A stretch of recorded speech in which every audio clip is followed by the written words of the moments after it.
Hello, ladies and gentlemen of the internet. You join me, the WildWestGamer, here on the WildWestGamer in the Gaming Grotto, and today, video game review for you, yet again, but this time of a PlayStation 3 game. We've taken a step back from the retro for the sequel to Killzone 2, which is Killzone 3. Released for the PlayStation 3, this is one up from what Killzone 2 was, and Killzone 2 was one of the best games on the PlayStation 3. Killzone 3 continues the story, continues the drama, continues the tension, and ramps it up, if anything. Whilst the story is not perhaps as brilliant as number 2's, it certainly is one that you'll find yourself heavily invested in. I describe Killzone 2 as being, one of the best games I've ever played. I've said that the graphics do really sell it as being one of the most beautiful games on the console. But the reason why I said it was so good, Killzone 2, that is because of its realization and its interpretation of war on the consoles. Killzone 2 was very, very, very brutal, very gritty, very dark in tone. This game continues that. Killzone 3 is by far and away one of the most visually impressive, whilst at the same time visually graphic games I've ever played. It definitely shows you the full brutality of war, and it doesn't shy away from it. This game is very mature both in style and substance. The story deals with a lot of very heavy issues. Mutiny, betrayal, treason, genocide, and it certainly depicts war as being something that causes the corruption of both good and, both enemies and allies. Because this story certainly puts you in a position where the lines between good and bad are very much blurred, whereas number 2 is very much about you leading the fight against this genocidal race of humans called the Helghan. This game, both sides have to resort to some pretty brutal tactics, in all fairness. While the Helghan are experimenting a new weapon, which is the crux of the game storyline, on captured humans, humans having to resort to a very brutal guerrilla war. Likewise, they are having to resort to some fairly harsh strategies in order to achieve their ultimate goal of getting off Helghan. Because this game is, in a very odd way, a chase. It's like a chase game. You're constantly being hounded and followed by the Helghan. Whereas the first one was about you attacking, this one's about you retreating. After the events of Killzone 2 and the death of Asari, no spoilers there, I'm afraid. That's pretty common knowledge if you play Killzone 2. Likewise, Killzone 3, it's not spoiling anything because the game's about what happens after his death, not about the man himself. After the events of Killzone 2 and the death of Asari, the ISA are left with no other option but to get off of Helghan. The Helghan are returning with full, galvanized after the death of their emperor, and seeing Pyrrhus, their capital city, destroyed by a nuclear bomb, which was set off by them as a massive stunt in order to galvanize the people of Helghan against the ISA forces. You are forced to flee, in effect, to try and get back to your ships to get off the planet, because the situation is going from bad to worse. Quickly, the Helghan government is infighting. There's a lot of infighting between Admiral Orlok and Chairman Stahl. Admiral Orlok holds the power of the military, whereas Stahl holds the power of the weapons manufacturing and development industries. And that leads to these two very much come to loggerheads over what they consider to be the right course of action with dealing with the ISA. Now, the ISA, as in yourself, Sev, basically have to, survive the Helghan onslaught. It's needless to say, things get about getting off the planet don't go to plan. And you are stranded, in effect. The Helghan are, every day taking more and more off of you, really chipping away at the sides, and the ISA really are, down to their last few men by the end of the game. But I'm not going to say any more because I don't want to spoil it for you. There is definitely a very, very intense ending to this game, which is fair. That's certainly a way to put it, in my opinion.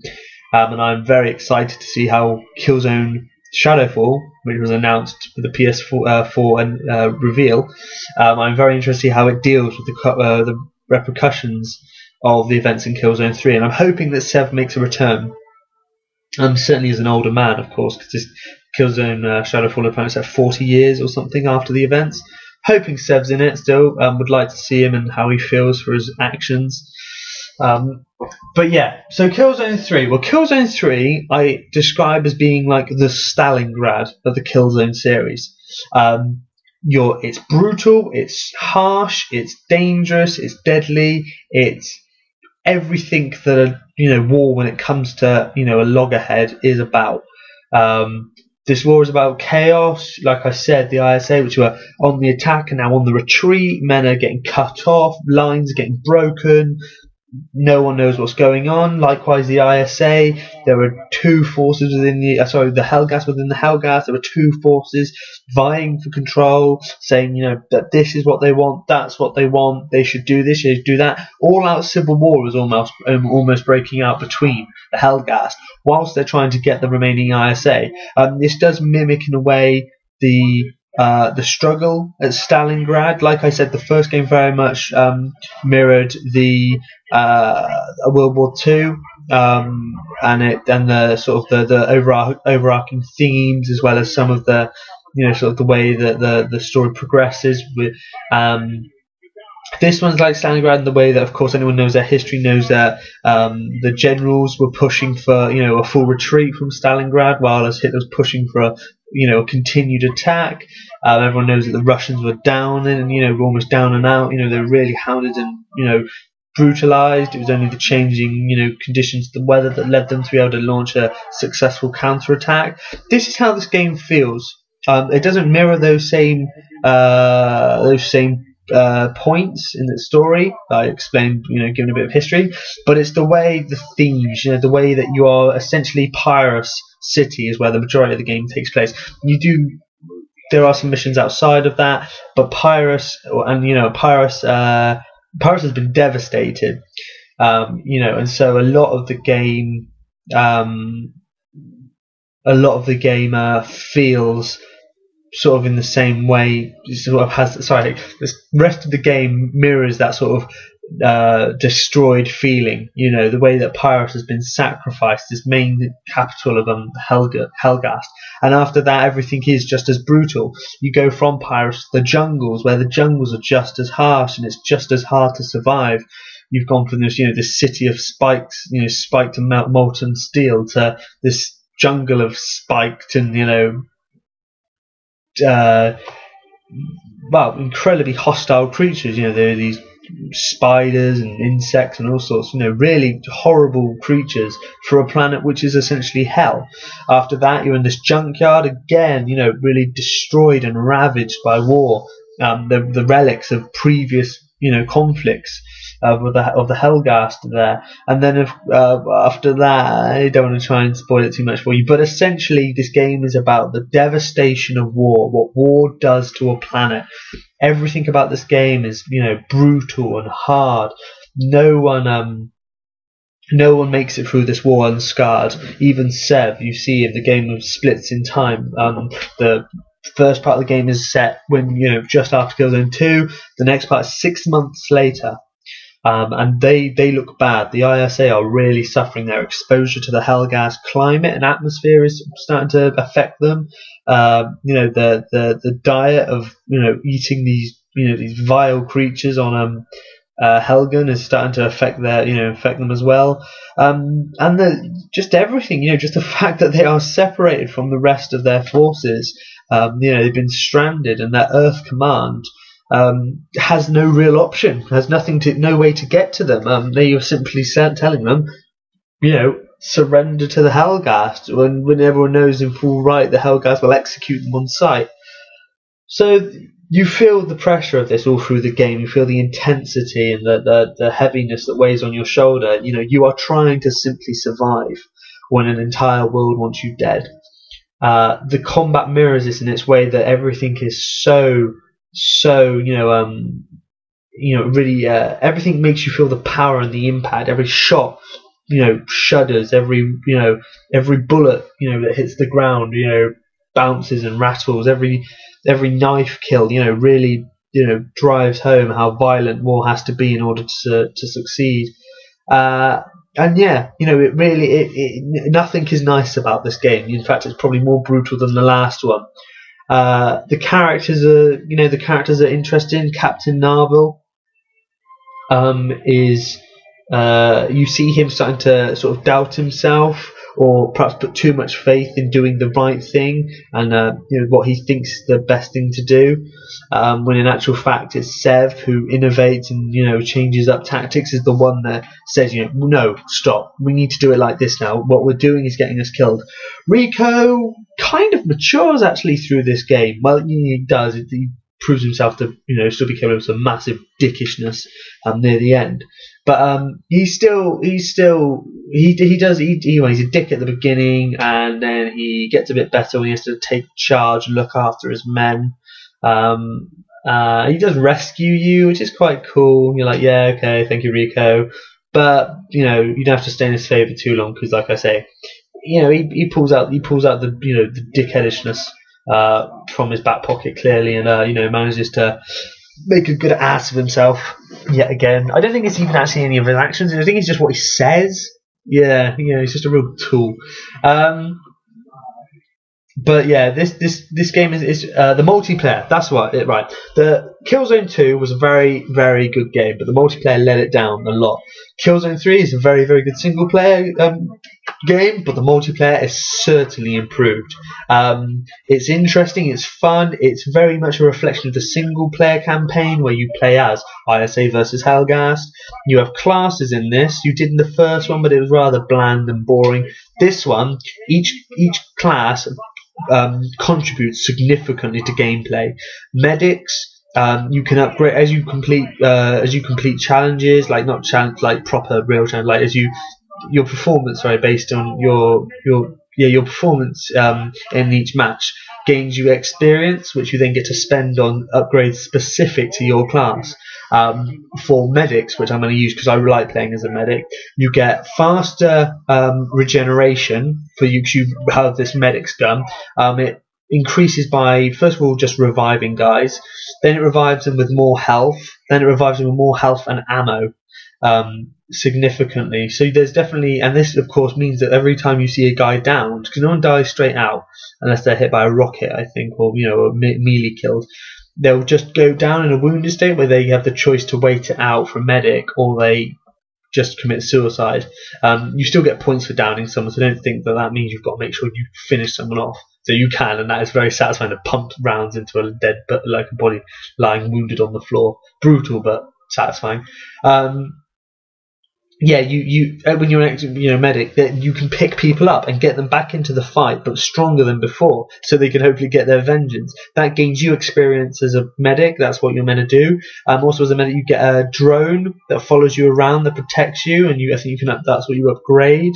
As a medic, you then have the ability, if you get down, to get back up, which is always good fun to scare the shit out of guys. They're like, what? Bam, that's it. So we've taken me down, asshole. That's the medic class. You get engineers. Engineers build like sentry turrets, upgrade those. They can they're all around the map. There are ammo dumps which have like all rusted up and busted up. Each side has a responsibility of fixing those, but it's only when one side fixes a certain one that the rest of that team is able to use that one. So you see what I'm saying? That's always good fun, because that means you then have to destroy the enemy's ammo caches so that you can reload. Lots of guns, but again, like I say, they're very specific to each class. So if you're a medic, you aren't going to get the use of the normal ISA assault rifle. You'll get a special 3-burst silenced version. If you want that one, you're going to have to hope that someone drops one and you can pick it up. But once you die, that's it, it's gone. Engineers, get, you know, heavy machine guns, stuff like that. As you're playing through each match, what's really nice is there are the only specific class perks matter for your actual class, and they're all really nicely balanced. But so that, you know, if there's a sniper on the side, there's always something to counter that.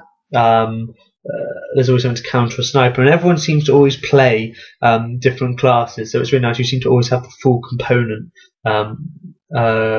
component in each match. There's never anyone like, oh come on, someone be a medic. You know, everyone wants to actually be different classes. But what was I going to say? It's embarrassing. I just had a mind blank. I had a mind fart. Yeah, let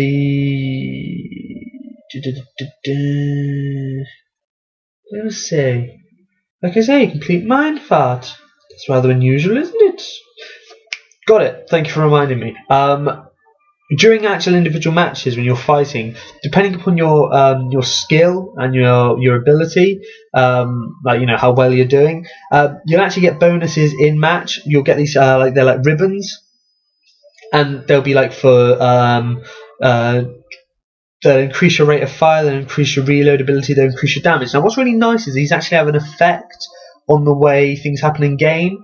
So if you get the reload faster ribbon, when he reloads there's a different animation, which is really cool. It's not just the normal animation sped up, no. Before, if you've got, say, one of the chain guns, the Helghan chain guns, you know, he'll take out the thing, he'll then put another one, he'll then charge it. In this one though, he simply shakes the gun forward, like lifts it forward, pressing the magazine release button, magazine falls out and he slams another in, bam, you're gone. That's really cool, and each gun has an individual animation, which is again really cool. Likewise, rate of fire speed. Of course, your guns fire faster, and that's really cool as well. But it's done really well, and you feel the recoil, and your guns go a little bit more. That's the thing. And again, the single player campaign does war really well, but for some reason multiplayer feels just as intense. Grenades going off, dust being kicked up, sentries firing rounds, chain guns going off, men getting into close quarter combat. It's just insane. It is an absolute blast, and it's a shame that well, it's not a shame. What I mean is, I'm hoping that in number 4 in Killzone Shadowfall, not Killzone 4, Killzone Shadowfall, which is what it's technically called, they really one up the combat. They really go for it. I really believe that this multiplayer trumps a lot of the other multiplayer on consoles. I really do.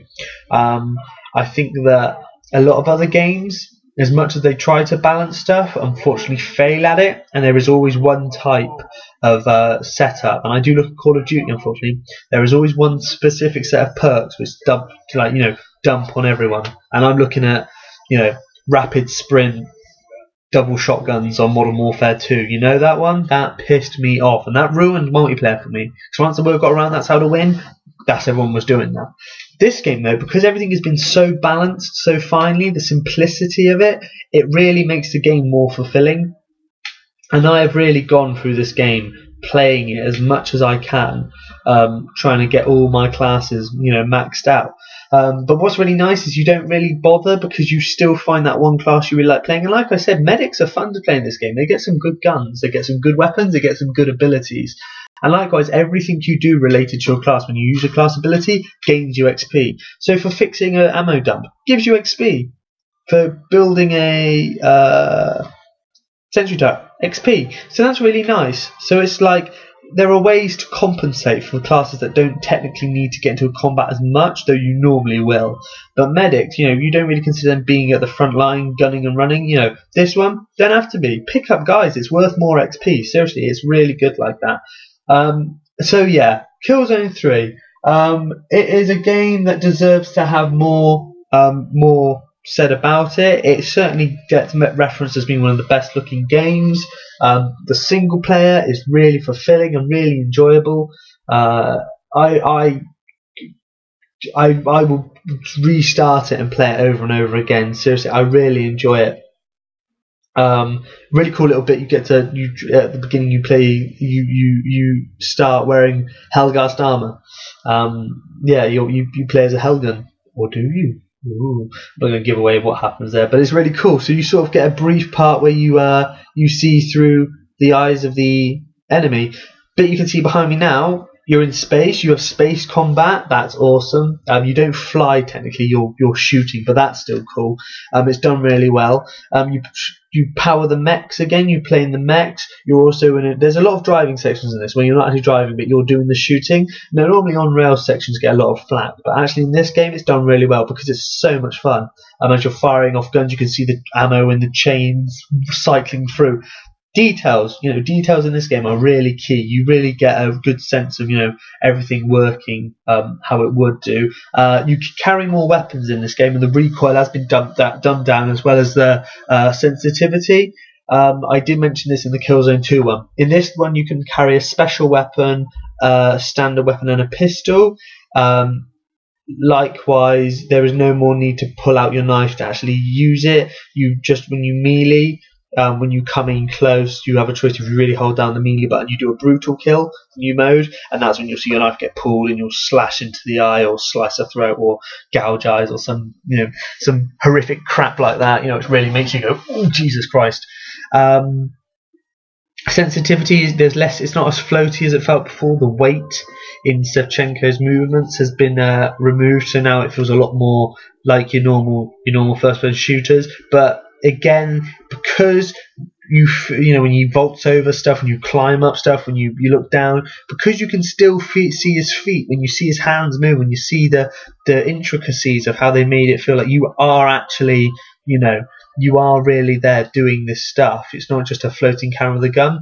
That sort of compensates for that weighted feel they had in Killzone 2, which I don't mind. Likewise, if you go past glass, you'll see your reflection there. It's little things like that makes you feel part of the world.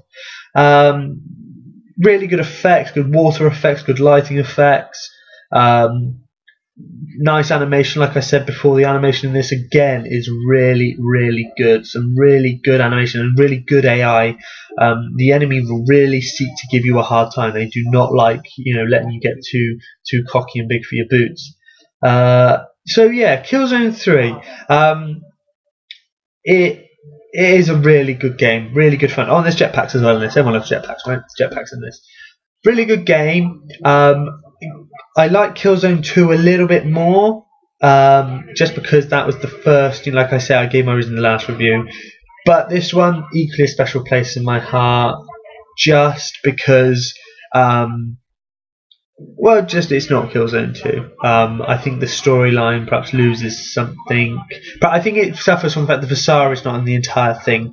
Vasari, like I said, is gone at the beginning. Vasari was one of the really big reasons I like this game, and I really enjoyed seeing Michael, not Michael Gambon. It's guy who played William Stryker in X-Men 2. Jesus, forgetting his name now. But doesn't matter. There's good voice acting in this as well. A lot of good actors in it. Ian McDonald, whatever his name is. Ray Winston.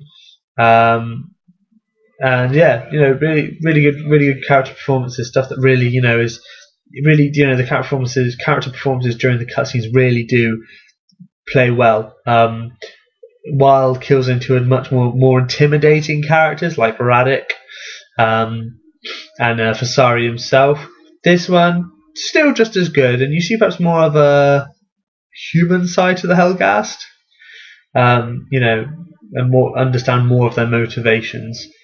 So yeah, in conclusion, Killzone 3, something I recommend for all PlayStation 3 owners. I think a lot of you are already going to have it, but certainly pick it up if you haven't. You can get it cheap. The game's been out since 2011. It's not going to be very expensive anymore. You're going to love it. I can guarantee that. And if you don't, well, leave a message saying that I was wrong. There you go. There's a way to get your own back. Once again, guys, hope you enjoyed the review. Sorry that this one was a little bit this one stalled in places.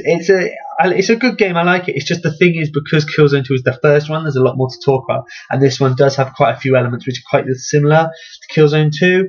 But all in all, it's still a very good game, still a very superb and enjoyable experience, and I would recommend it.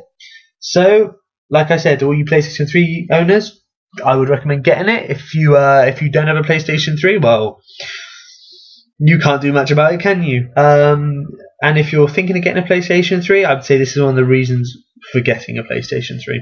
Seriously, I would. So, guys, thank you very much again for watching. Leave your views, your reviews, your comments, your suggestions, your posts, pictures of your favourite cat, whatever. Do it, guys. I look forward to seeing you guys again, putting out another video. Thank you very much for the views and subscriptions so far. And I had a comment, I meant to mention that. Someone commented on one of the videos saying dude, which is quite cool. I assume that was a dude in the good way. Could have been a dude in a bad way. How do you say dude in a bad way? Leave messages on that, perhaps. So, thank you very much, guys. Really enjoyed doing it again, and I hope to see you next time on The Wild West Gamer. Take it easy, sit down, have a drink, have a cup of tea. See you later, guys. Take it easy. Goodbye.